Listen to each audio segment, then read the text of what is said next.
there's a lot of research for tendinopathy of the elbow on cervical mobility. And so when we have elbow pain, we want to make sure we can rotate the neck both ways.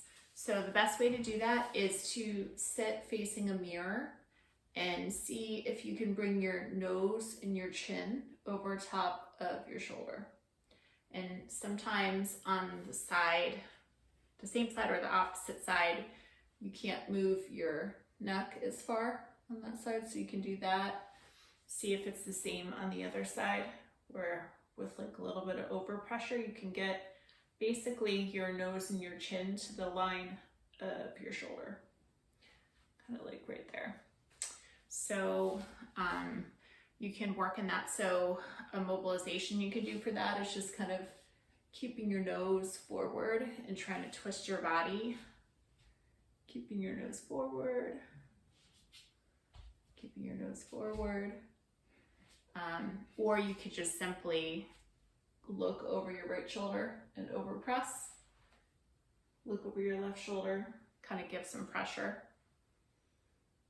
and just stretch it out. So that would be for level 2. We can also start loading the tendon a little bit more in level 2. So for that, you could hold a weight.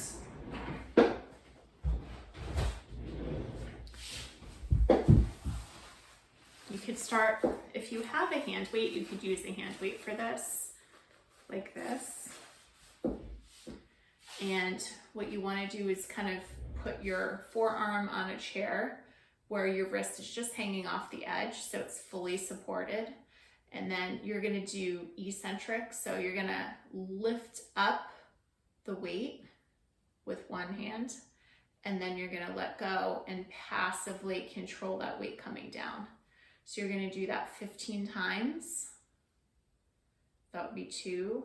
So I'm passively lifting up. I'm not doing anything with my hand on the way up. And then I'm coming down. You don't want to lift your elbow up or compensate. You really want to kind of keep that elbow down and grounded while you're controlling that motion coming down.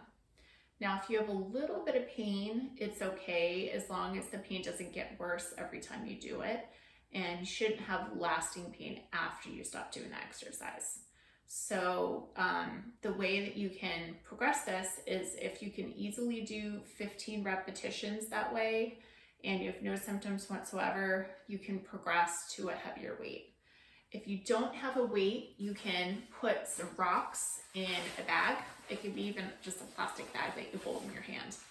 And you could do the same thing where you're lifting up and then gradually coming down. So there's a couple ways to do this if you don't have hand weights at home. So that is a progression, and you would just increase the amount of weight over time to be able to do what both sides could do with 15 reps without a problem. So that's cervical mobility, loading the tendon, and for level 3, we're going to go into a nerve mobilization exercise. You can do levels 1, 2, and 3 all at the same time, or you can do level 1, progress to 2, and then 3.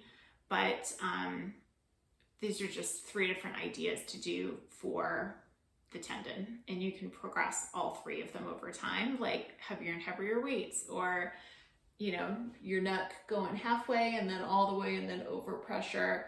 With the nerve, I'll show you progressions as well.